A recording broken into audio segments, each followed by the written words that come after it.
When I was a kid, I visited my grandmother's house with my younger brother in the middle of summer. Like all the children, I was having a good time wandering around or playing in the valley. After the sun went down, I was talking to my grandmother while we were having dinner together, and she suddenly said like this, "Do not go out of this house late at night." Her face looked really serious. Her warning without a reason was weird to me at first, and it was a little scary for me being a young child, but soon I thought it was because the outside was too dark to go out and play. Because my grandmother's house was located in the countryside, we had to ride our bikes for almost 30 minutes to go to the nearest convenience store, and there was no street lamp on the road, so it was pitch black. After eating dinner, my brother and I went to bed. At about 1 a.m., my brother suddenly started whining that he wants ice cream. I recalled my grandmother's words not to go out at night. However, I suddenly wanted to have some ice cream too. I mean, what can I do? We ended up riding a bike together secretly and out to the town to get some ice cream. After finishing ice cream, we were on our way back home. We were riding our bikes on the road, chattering about Pokemon, which was popular at the time. Then all of a sudden, my brother told me like this, "Hey, the shortcut is over there." However, it was so dark around that I couldn't see the way that he pointed.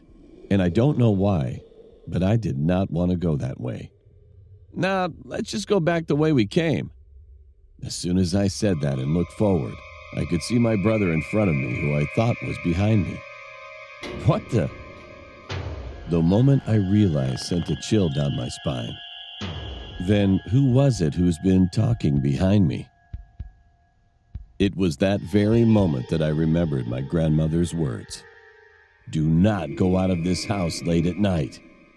Sweating like a pig, I pedaled vigorously on my bicycle as best I could and arrived at my grandma's house. I started to get off my bike in a hurry, and then I heard a sudden voice coming from my ear at that very moment. Too bad." I dragged my brother's wrist, went back to our room, and ended up staying all night covered in a blanket. The next day, we kept the fact that we went out at night yesterday under wraps while we were eating breakfast, and we took a bus to go back home. What the heck was that voice yesterday? Being curious, I started to look around carefully while I was sitting next to the window, and finally, the bus passed where I'd been yesterday. And at that very moment, I froze. It was a cliff. What would have happened if I headed for a shortcut because of the voice that I heard from behind on that day?